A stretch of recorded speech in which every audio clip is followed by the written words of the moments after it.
really excited to be presenting for everyone. Hey, everybody. I don't know how many of you know me or have watched the YouTube channel, listened to the podcast or any of that, but I've been teaching the LSAT for about 15 years now, and I really never thought I'd be doing this. I started off back in 2005. I was studying for the LSAT, and I took a diagnostic, cold diagnostic, scored in the low 150s. Took another one, still in the low 150s. And I went to an Ivy League undergrad. I thought I was going to go to a top 14 law school, and that kind of score was just not going to get me there. So I took exam after exam after exam. I kept measuring myself. I made spreadsheets and charts and tried to analyze my weaknesses, but my scores just weren't going up. And I realized later that what I had to do was a couple of things. One was to build the foundation first. The next thing was to deeply review and analyze everything that I had difficulty with, and not just the stuff that I got wrong. And I never ended up actually going to law school just because I got so obsessed with this exam. And the strategies that you apply, you've got to understand not only how to apply them, but also why those strategies work. So that's something I really emphasize in my teaching. It's something I continue to explore and learn about. And today I'm going to share you just a little taste of that. And of course, I'll provide you with resources that are free, others that are low cost if you want to go check them out and find out more. But this is not a promotional webinar. I'm just here to share knowledge, and you may gather that from my YouTube channel and other stuff. I just put out tons of free stuff. And if you like it, then of course, you're welcome to reach out for other resources too. So a couple of things I'll share just to start. One of them is what I call the LASER approach to LSAT prep. LASER is an acronym standing for Learning, Accuracy, Sections, Exams, and Review. And it's the framework underlying my LSAT study plans. And I've got free week-by-week ones. I've got low-cost day-by-day ones. And I think what's really important about having some kind of plan of attack is that it removes the guesswork regarding what to do, because you've got 89 numbered exams. Then you've also got a handful that are unnumbered. And a really common mistake is to simply, okay, say, I'm going to work through them chronologically. If you've got a year or two, maybe you start with exam number 1. If you've got 6 months, maybe you start with exam 30. If you've got 3 months, maybe you start with exam 60. But if you just work through them chronologically, you're actually burning through really valuable material that could help you later. So I think it's really important that you use some of them for untimed foundational work, doing them by type, not as individual sections, not as full-length timed exams. Later, you'll have plenty of time to do individual sections and later full-length exams. So again, the framework is LASER: Learning, Accuracy, Sections, Exams, and Review. Learning is the theory. Basically, that could involve reading textbooks, watching videos, covering the basics of the exam. What's an ordering game? What's a grouping game? What are strength and weak and logical reasoning questions? How do you approach a reading count passage? Just knowing, getting the lay of the land. A is accuracy, doing individual questions by type to see common trends, to see the proper perspective from which to view each in practice. So how you might approach a weakened question versus a flaw question, you might have learned the theory. Now it's time to do a couple dozen weakened questions in a row, or a couple dozen flaw questions in a row, in order to better understand the differences and how to approach each in practice, applying what you learned in the first phase. Then S is for sections, doing timed 35-minute sections, maybe 53 minutes if you have time and a half, 70 minutes if you have double time. But regardless, it's working on pacing, knowing, for example, that logical reasoning is in a general order of difficulty, meaning that you might want to spend less time on the earlier questions, more time on the later questions, and that's okay. But getting a general sense of the rhythm with which you want to go through a section. Then you've got E for exams and endurance. That's doing full-length 5-section timed exams. That's for the regular in-person LSAT. For those of you taking the Flex, it's only 3 sections, not 5, meaning that taking a full-length exam is not nearly as taxing and endurance is not as important, but you still want to be thinking about things like properly simulating test day conditions. So if that's at home under quarantine during COVID and you're taking the Flex, do you have a good internet connection? Do you have a good device? Have you checked out your system on ProctorU to make sure that everything is going to go well for you on test day? Can you establish a quiet, home, clean environment where your roommate, significant other, family are not going to get in the way. Do you have your background cleared out? If you have like an LSAT cheat sheet taped to the wall or a poster with logic puzzles on it, I don't know if you do or not, maybe that's just me. You want to remove that so they don't think that you're cheating. So that's just a couple of things to be thinking about.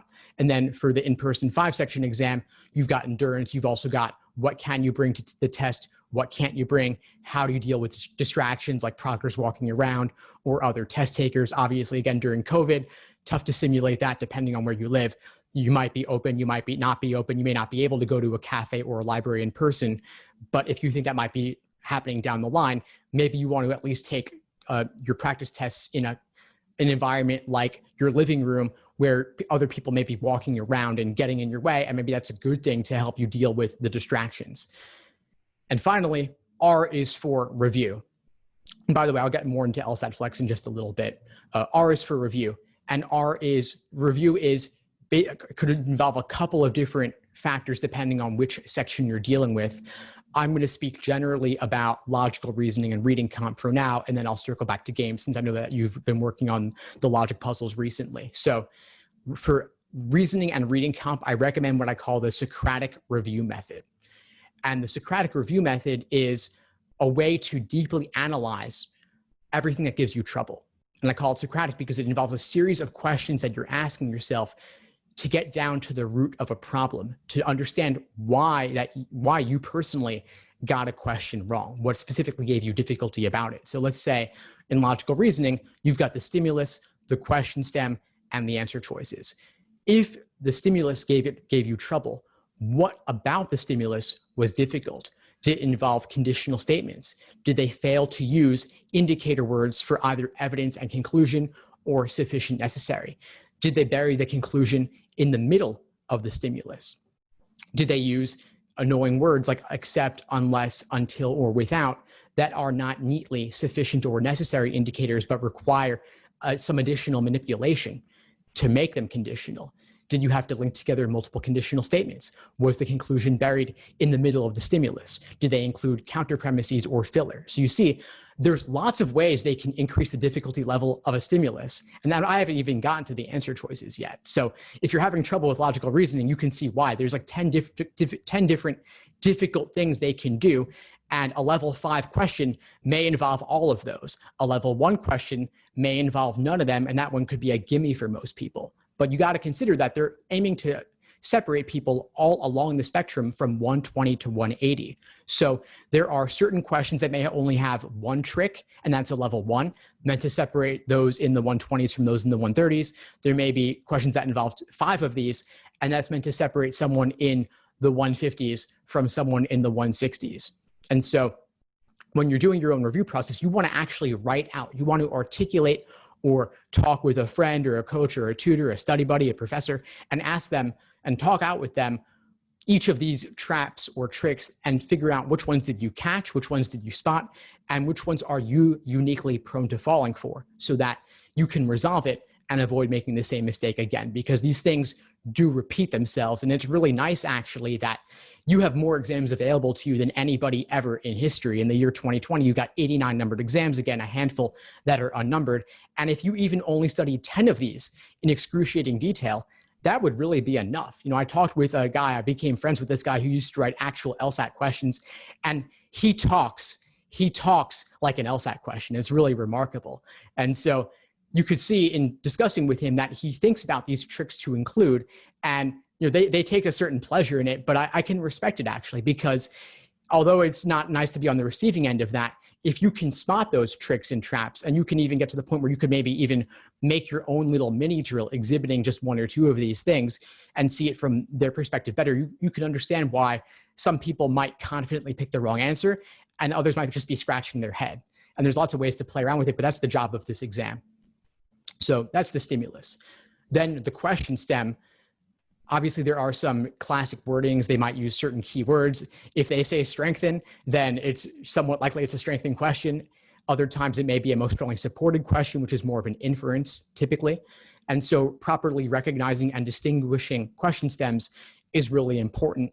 And in newer exams, they've gotten more clever in referring to common LSAT question types in uncommon or unfamiliar ways. And so recognizing what's a synonymous word or phrase to reflect or to represent a classic question type is really important.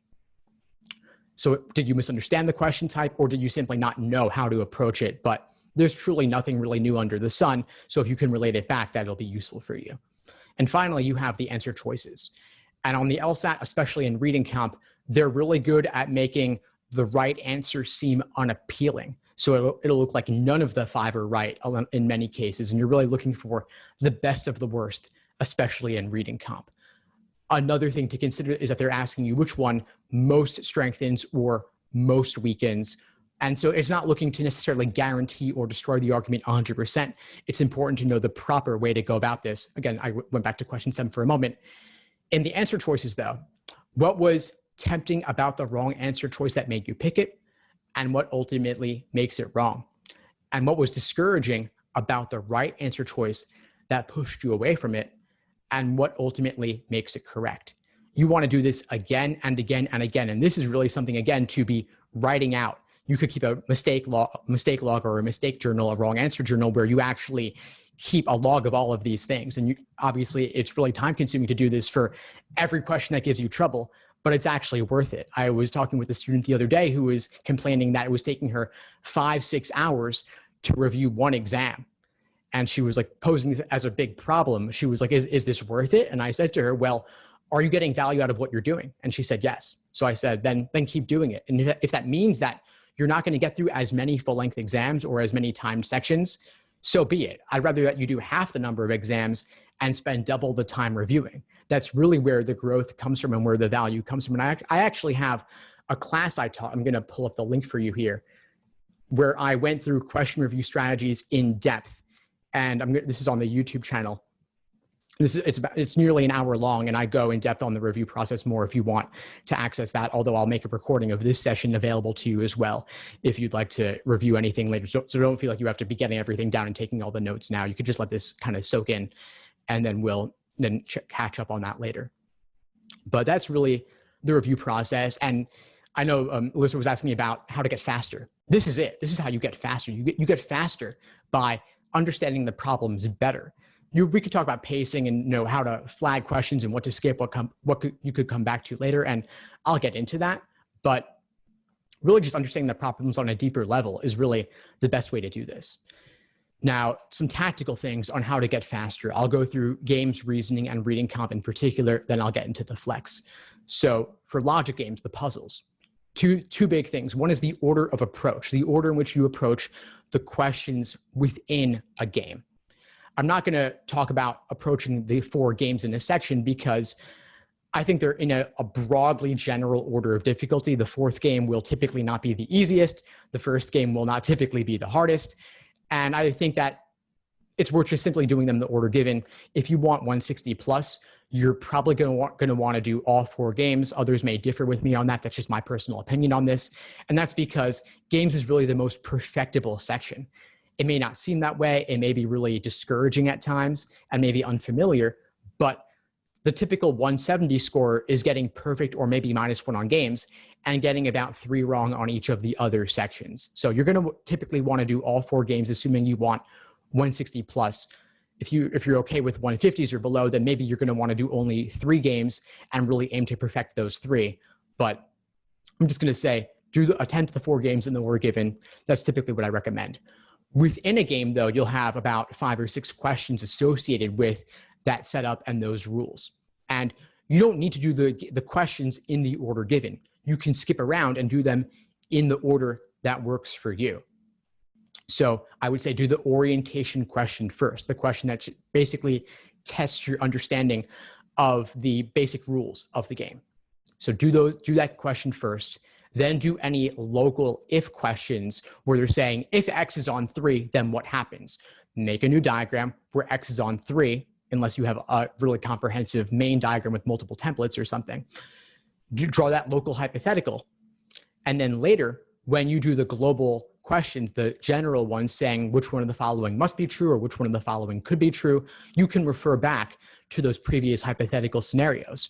And they'll help you eliminate choices. They may even give you the answer altogether along with the scenario from the orientation question. So the order of approach feeds into reusing previous work, previous hypotheticals, and that allows you to work more efficiently. So if you're doing games and you're just doing questions in the order given, or you're not reusing previous work or both, there are some efficiency gains to be made, even if your accuracy is pretty high.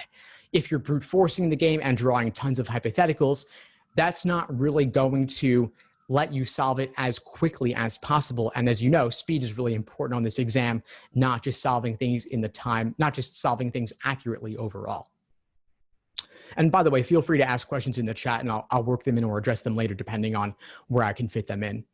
But logical reasoning, order of approach there too. Logical reasoning is in a general order of difficulty, and so you can use that to your advantage as well. The first 10 questions are typically going to be much easier than the last 15 or so, so feel comfortable speeding through those early ones.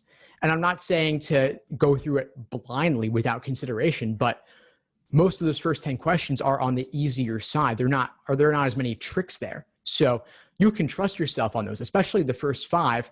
They're not meant to be throwing you for a loop.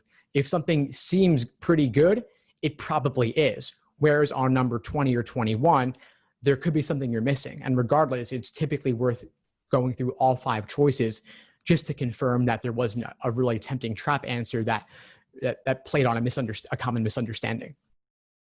Also, when you're later in the section and you encounter difficult questions, it's okay to skip them and come back, especially on the Flex and the digital LSAT both. The software there has a flagging tool where you can flag a question, skip it, and come back to it later, and you'll have a bird's eye view of all the questions you flagged. You can easily jump back to whatever you need. And personally, I'll typically flag at least three or four questions in one logical reasoning section. I'll flag 3 or 4 myself. I'll skip them. I'll come back to them later. And that's totally fine. If something seems really time consuming or difficult for you, you don't need to do it in the moment.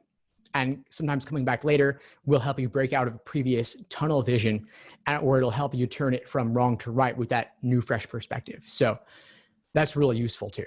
And finally, again, the Socratic review method really applied heavily to logical reasoning, I think more so than any other section, although in reading comprehension, it certainly applies there as well. And then, by the way, question types I would typically skip in logical reasoning would be parallel reasoning and parallel flaw and principal application. And that's simply because they're the most wordy questions, so they can typically be the most time consuming just because you're reading more, especially parallels where all 5 choices are on the same topic and have very minor wording differences. Those can really be a time sink. And so since everything's worth the same, I don't see a big reason to spend more time on those if you haven't gotten to other stuff that is likely to be easier for you. And then anything, so parallel reasoning, parallel flaw, again, and principal application questions are the ones that I would often want to flag. And of course, if it's a number 8 or number 9, I might do it in the moment just because the method of reasoning is likely to be easier. But on a number 20 or number 21 or number 17, it's likely to be tougher. And so personally, I'll want to skip those. And those are typically some of the most hated types. And so that may apply to you as well. And then anything that's involving really abstract language, like things on philosophy, I would say are going to be a little bit more time consuming for many folks as well, or things like that are on science. And by the way, principal application, since I see Sydney's asking about this, those are questions where you have a general principle as well as a specific application of that principle, either in the stimulus or the answer choices. And so a general principle might be something like, one should always make sure the consequences of an action will be good, not just the intention behind it being good wouldn't be enough. So the consequences are what matters, not just the intention. Then you may have a specific application of that where Bob means to do good, but actually does bad. Therefore, that was not a good action, and maybe Bob should have thought through the consequences first. And then the other choices will mess with that in some way and not fully meet the flow of that general principle. And I would say, if you want to see what it looks like, just go to any logical reasoning section from recent years, meaning the last 5 or 6 years or so. Go to the last half of the section, and you'll likely come across 1 or 2 of those per exam at least. And then let's see, reading comprehension. So how to get faster there. Common mistakes are to spend too much time on your initial read of the passage. If you're spending 5 minutes on the initial read, taking tons of notes, highlighting and underlining, circling things, then you're not going to have enough time for those specific questions.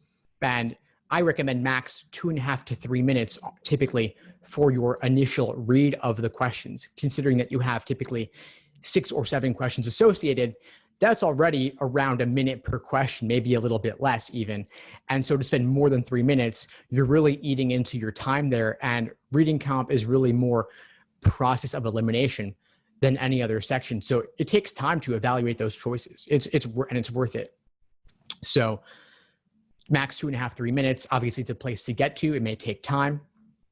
So you may want to start by giving yourself like 5 minutes on your initial read, or maybe 20 minutes on your initial read of or initial passage as a whole plus questions, and then gradually reduce it a minute or so at a time. So maybe you're aiming to get from 20 minutes down to 9 minutes.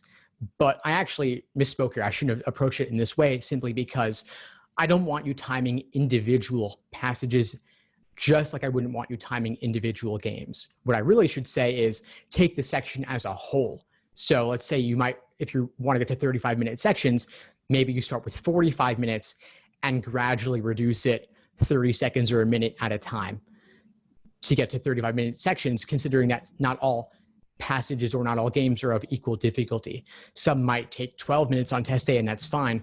Others might take 9 minutes on test day.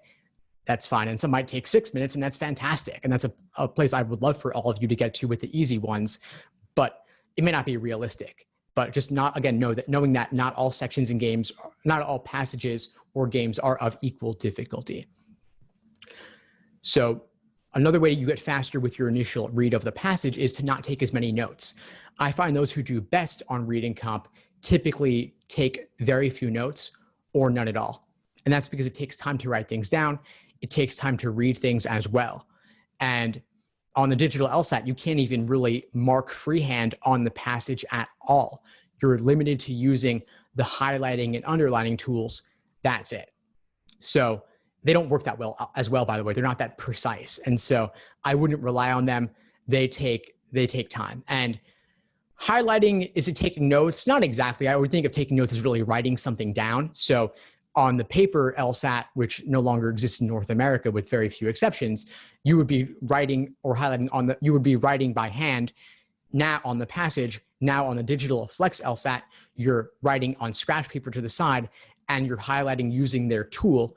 And that takes time. It takes time to do that. It's a little bit imprecise. You may have experienced some frustration as it's not highlighting exactly what you wanted it to.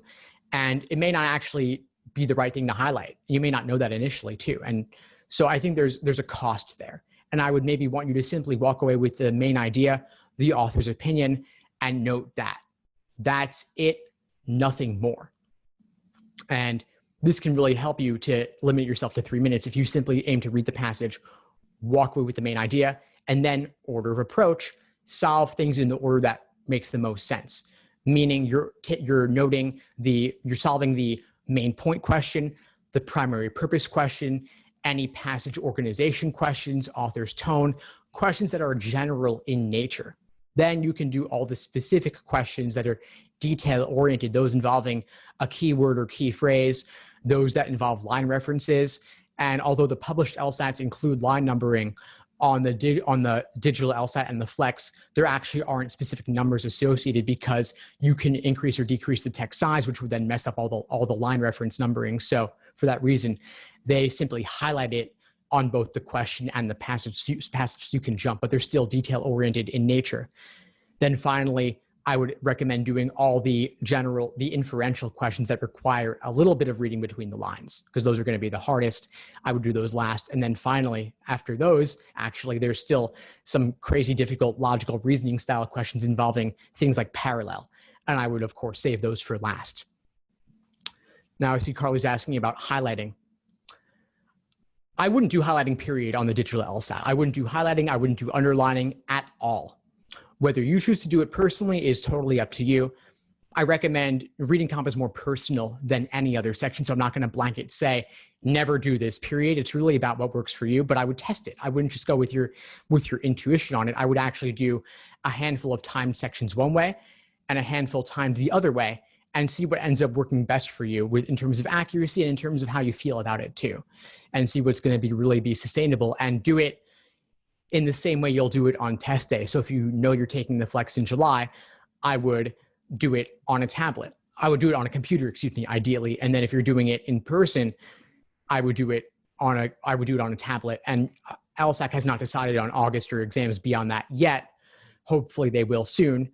So be ready for anything. The May LSAT-Flex, obviously anything new is going to have some issues. So there were some issues with that, especially with regard to long wait times to start, as well as not all the proctors knowing all the rules. So some of the proctors didn't know that scratch paper was okay, which is obviously a disaster because you really need it for logic games. And it's useful for reading comp as well when you can't draw on the passage itself. So for that reason, I would say don't worry, just because although it was bad for May, it's been better for June. And I'm hopeful that July will be even better. So they resolved a lot of those issues. They got on it pretty quickly so that at least the next month was a lot better. With regard to the proctor, you seeing the proctor. So you can't see the proctor, although the proctor can see you, which can feel a little weird, obviously. Yeah, I hear that. So what I would suggest actually, and this is of course not for everybody, but is a way to deal with it, is to actually practice that. Practice being able to work on something intensively, knowing that you're being watched the whole time. So you could, yeah, I think it's important. So a couple of ways is like, let's say you have a study buddy, you're both taking an exam at the exact same time. You said, okay, like Monday at 3, we're going to do a practice test. You're on Skype or Zoom together, doing that call, watching each other. That at least simulates it a little bit. But the problem is that you can see somebody else, which on test day you can't. So the next level of this is to find someone who's not studying for the LSAT who can watch you, but they'll turn off their own video. So if you like feel weird scratching your nose or something, you at least get a little over that a little bit in the moment. And then secondly, you could even go, next level would be to do a live stream where you actually live stream yourself on social or on YouTube. People will do this for study with me's. And it's a way to keep yourself accountable so that you're not like getting up and going to the kitchen to get a drink, or you're not going on social or something. You're going to know that it looks different, and you're going to know that you're not doing what we're supposed to be doing or should have been doing. So that's another way to handle it. Obviously not for everybody, but you could also do the live stream and then delete it immediately afterwards so it doesn't live on. That's a way you could handle it as well. But I think it's important to get ready for that because it's another potential manifestation or trigger for test day anxiety, things of that nature. So I would definitely account for that. I think that's an important thing to do. And then let's see, other questions on the Flex. How does Flex work? I see Wilson is asking about that. So the procedure is that it's the exact same format as the regular digital LSAT. So it's going to be the same look and feel. You can see it on LSAC's site, which was previously familiar.lsac.org, the familiarization tool. Now it's official LSAT Prep or official LSAT Prep Plus. You can see the interactivity of the exams and how it differs from doing it in a book. So that's what you're working with. You're doing it on a computer. And so you want to make sure that your computer works well and you have a good internet connection. If you have issues with that, contact LSAC ASAP and they'll provide you with a loaner device. And strangely, the loaner devices are actually tablets. And I think that's just because they have them in storage back from when they were doing the LSAT in person. So if you get that help from them for the device, it's going to be a tablet. Otherwise, you'll do it at home from a computer. And if your internet's not good, they may give you a credit to take the LSAT at a hotel. They may reimburse you for doing it there where the internet is better. But don't assume your internet's going to be decent. Test it out. And if you're iffy on it, I would just go to the hotel so that you have it guaranteed to be good, or at least better guaranteed than doing it at home. So it will look the same as the Prep Plus. It will look and feel pretty much the same. They've replicated the software to be pretty much identical. And so you schedule your exam in advance. You schedule it for a particular day and time. The times are available in 20-minute increments from 9 a.m. To 7 p.m. Eastern time. And so you can book that a few weeks in advance. The scheduling for the July LSAT-Flex should open up sometime this week. And then you'll sign on. You'll wait for a proctor, hopefully not too long. They've largely figured that out. So I think you typically won't have a long wait time. You'll load up. They'll check your system to make sure your system is set up properly with all the security and privacy to prevent cheating and things of that nature. And then they'll scan your room. They'll ask you to tilt your camera around to show everything in the room, make sure nobody else is hiding there to give you answers or anything. And then you're ready to go. And you load in. Again, you're not seeing them, but they can see you. You can communicate with them over voice, but not video. And you can also communicate with them through a text chat, and that's really up to the proctor what they'd prefer to do in terms of how to handle that. And you've got 3 35-minute sections, assuming you don't get extra time, 1 games, 1 reasoning, 1 reading comp. You're doing those back to back with a minute break between each, and then you're done. And you can do the writing sample as a separate session at a later date. So you could do it later that day if you want, or you could do it a week later, a month later. I wouldn't wait that long though, because admissions does want those writing samples, and you're doing the writing sample online as well. So it's pretty much the same. And then they will email you with the scheduling, and you'll get details from LSAC on how to do that. It'll be probably, I think it's on ProctorU's site for the scheduling. And then you get your results back in about 2 weeks. So pretty fast, faster than for the regular LSAT, which was 3 weeks. And as for how to regain your composure in between sections, I would say, close your eyes, take a deep breath, and just put your head down if you want, whatever works for you. But yeah, I would definitely take advantage of that time to at least take a break from the stress of being in the moment and try to cool the adrenaline, take a sip of water or something. You are allowed to have water. I think it's got to be in a clear plastic bottle, about 20 ounces, same as for the in-person LSAT. Could be a glass potentially, I'm not totally sure. A lot of these things are really up to the proctor, especially for the flex, the individual proctor's discretion as to whether they enforce things or not. But if they are not following the rules properly or denying you something that you're supposed to be allowed to have, definitely challenge them on that and ask to show them LSAC's site where the rules are listed so that you can confirm that you are permitted this thing. For example, the 5 pieces of scratch paper. That's really important, of course. So a follow-up on the flex, everything being weighted equally. So yeah, so on the regular LSAT, you have 4 scored sections, 1 games, 1 reasoning, 1 games, 2 reasonings, and 1 reading comp. On the LSAT-Flex, it's only 1 of each. So an LSAC has confirmed that all questions are weighted equally. So logical reasoning has diminished in importance from being about 1/2 to being about 1/3. And then games and reasoning have increased in relative proportion from 25% to about 33% each. And so how you deal with that is simply maybe spend a little bit less time focusing on reasoning, more time on games and reading comp. But of course, they're all still important. And yeah, each question is worth a little bit more now because there are fewer questions. But on the flip side, you don't have you have a shorter test day. So you're not as likely to get burnt out throughout the course of the exam. Endurance matters a little bit less. And also just know that everyone's in the same boat on this in particular. And schools will understand that it was a flex, it was a unique situation, but ultimately on the flip side of that, the score is what matters at the end of the day. So the LSAT's important, of course, but also know that no one particular exam will make or break you. Yes, you can always retake. So there are future opportunities, especially speaking now, if you're aiming for the July LSAT, you still have August, October, November. You could take any of those and still apply this calendar year. And so it won't matter that much. Applying early matters much less than it used to. As fewer people have applied to law school, they're waiting to see who's going to come along, especially during COVID. That may affect things for them as well. So know that you have future chances, and hopefully if COVID dies down a bit, they may not all be flex. You may be able to take it in person. You may be able to do it with the 5 sections. So that's good to consider. And as for how to decide whether to retake, this is just my opinion, but I think most people should retake, actually. I think there's no reason to apply having only taken it once, just because schools do not average multiple scores. They only take the highest score. So through luck alone, you could do a few points better. And if you do a few points worse, no big deal, because they're taking the highest. So obviously taking it 5, 6 times starts to look a little bit like you're not totally sure what you're doing. But if you take it 2, 3 times, no big deal at all. And schools don't care about flex versus regular. They have confirmed they have a lot of faith in LSAC to administer the exam properly. They wouldn't be doing the flex if they didn't think they could do it well, or that the scores from flex were not just as valid as regular scores. They've had many admissions people attest to this. I haven't heard anybody say they don't like the flex or they don't consider it equally.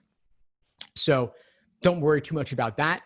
I would say just take it if you need to take it. And as for which test date I would recommend beyond July, whenever you'll be ready. So if you want to do it in August, which is 6 weeks later, approximately, then all you've got to do is stay fresh on the LSAT for another 6 weeks. That's pretty good. Otherwise, if you go for October, you're in the game for a little bit longer, about 10 weeks or so. But if that gives you more time to get a higher score and you'll have the time to study, then why not do that? It's really just about when you'll be ready. All exam dates are of equal difficulty. No one exam date is better or worse than another. Schools do look at every score, but they only really consider the highest score, with very, very, very few exceptions that it's not even worth discussing, really. Like, they look at the highest, they have incentive to consider the highest because that's what goes to the ABA, that's what goes to the US News rankings, which they all care very much about. And they'll give you scholarship money based on your highest score. So if your highest score is above their median and your lowest is below their median, they're going to say, well, the highest score is what counts for us in our rankings. So we're going to throw scholarship money at you to woo you to attend our school in particular. So it's worth retaking. It definitely is.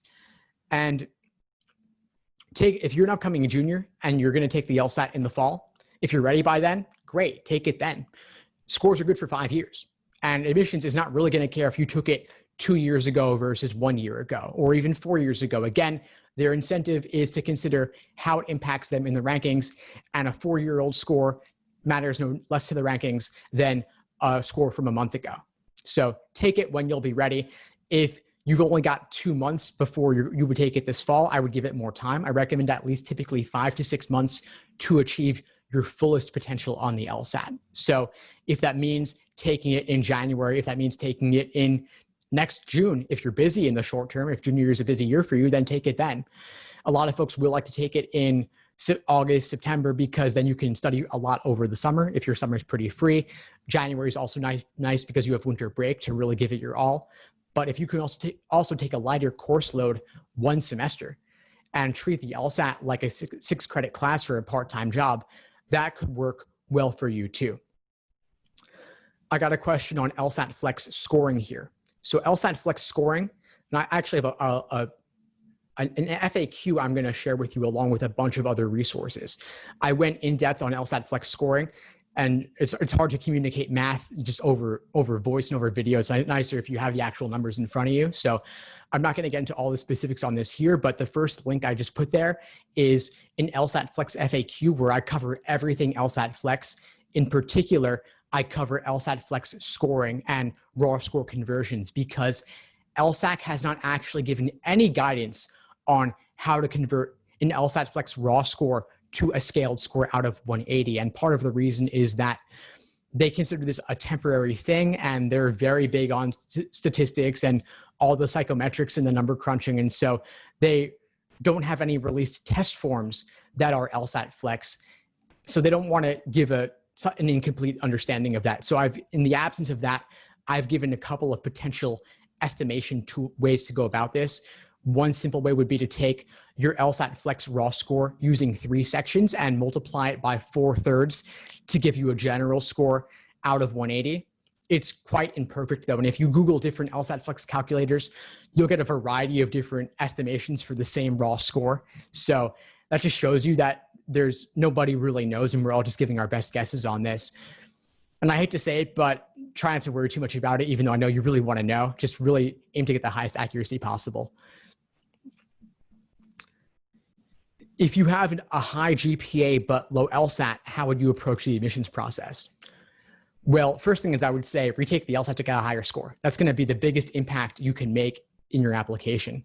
That aside, obviously, personal statement, letters of rec, all of those matter. All of those can help. So really just give it your all. And that's the case for you regardless of where you're at. If you had a low GPA, I would say the exact same thing, especially because your GPA is somewhat fixed by this point already, especially if you're entering junior year. You've only got 2 years behind you. You could still make a big impact. But if you're a senior now, there's not going to be quite as much you can do. That's just the reality of it.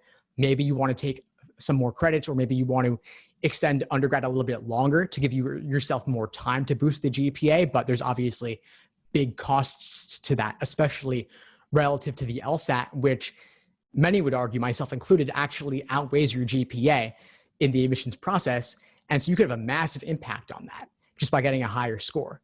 That's the biggest thing you could do. But that aside, request letters of rec now if you're applying this fall to give people time to write those for you. Get your personal statement as shining as possible and give it multiple revisions and edits and all of that. I would say overall LSAT weight, and this is in a very imperfect estimation, I would say maybe LSAT is half, GPA is 30%, everything else, all the soft factors are 20%. That's one rough idea of how at least I think about their relative importance in the admissions process. Others might challenge me on that. Nobody really knows. Some of this is just a human evaluation process where somebody's personal statement is great. They might give it a lot more weight because they really want this person. You get attached to certain applicants and you want to admit them no matter what. But in other cases, they say this person's LSAT is just too low. We can't make it work. Or if it's super high, they'll say, we'll overlook a personal statement that wasn't perfect.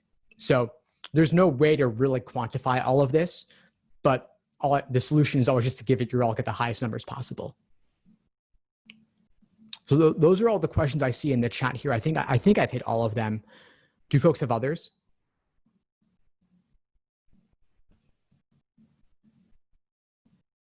Yeah, it does vary a lot between schools. Every school is different. If nothing else, I could share just a couple minutes to go over some free resources I have. All right, so this is my website. This is the LSAT blog, and this is the free stuff tab at the top. I've got tons of free stuff here on every aspect of both LSAT and law school admissions. I've got games, reasoning, reading comp, study plans, test day prep, LSAT diaries with stories from former students who got big score increases, categorizations, and admissions. So this is the LSAT blog. I've also got the LSAT Unplugged YouTube channel and podcast here, where I have tons of videos on everything LSAT and law school admissions. I've got playlists on games, reasoning, reading comp, test day prep.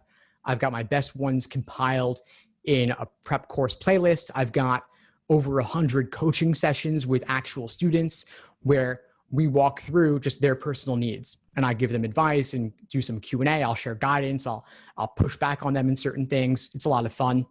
I have recordings of classes like this one. I have a lot on how coronavirus is affecting everything LSAT and admissions. I have a whole playlist devoted to LSAT-Flex in particular. I have interviews and discussions with current and former admission officers. I'm releasing tons of stuff every single day. I also have free LSAT logic games explanations. So tons of stuff there, more than you could ever watch or listen to, but worth exploring there. You can also search the channel for particular things as well. I've got a podcast where I have a lot of the audio from those videos posted, and I release new stuff every single day. So you can see I've got tons and tons of stuff here just going on and on, recordings of classes like this, interviews, discussions, and so on. I've also got an Instagram, and surprisingly, people want to learn about the LSAT on Instagram. I post some memes. I also post videos and some text-based stuff too. Lots of stuff there. I'm releasing stuff every single day. I also have the LSAT Unplugged Facebook community where I really create a supportive environment between people. People can ask questions. People can get guidance. I'm sharing stuff too. So tons there. A lot of the same stuff that I'm posting on Instagram there as well. So I'm sharing a lot. I'm constantly sharing more, and I'm also open to requests too for future resources. As for biggest score increases, I mean, I've seen people go from the 140s to the 170s. Personally, I went from the low 150s to a 175 on test day, and I've seen everything in between. So it is possible to improve significantly. Your cold diagnostic does not define you, certainly, and I don't recommend them simply because they are often very discouraging. You know, it's like taking a diagnostic in a foreign language, a language that you haven't even learned yet. Of course, it's not going to go well. You've got to give yourself a chance to learn the material first. So I've been going for a while here. If nothing else, I could let you all go, but I could sign off. But it's been a real pleasure connecting with all of you. Thank you for asking such great questions. Again, I'm including a link here in the chat to a bunch of my free and low-cost stuff. I've also got guides, cheat sheets, checklists, explanations, full video courses for every section of the exam, including live online classes and Q&As and group coaching. It's a lot of fun. They're linked in that link as well if you want to find out more. But again, thanks everyone, and feel free to reach out if you need anything at all moving forward. Have a good one. Thanks for tuning into the show. Please subscribe if you haven't done so already to be notified of new episodes as I release them. And feel free to reach out if you need anything at all as you move forward with your prep. I'm happy to help however I can. In the meantime, I wish you all the best and take care.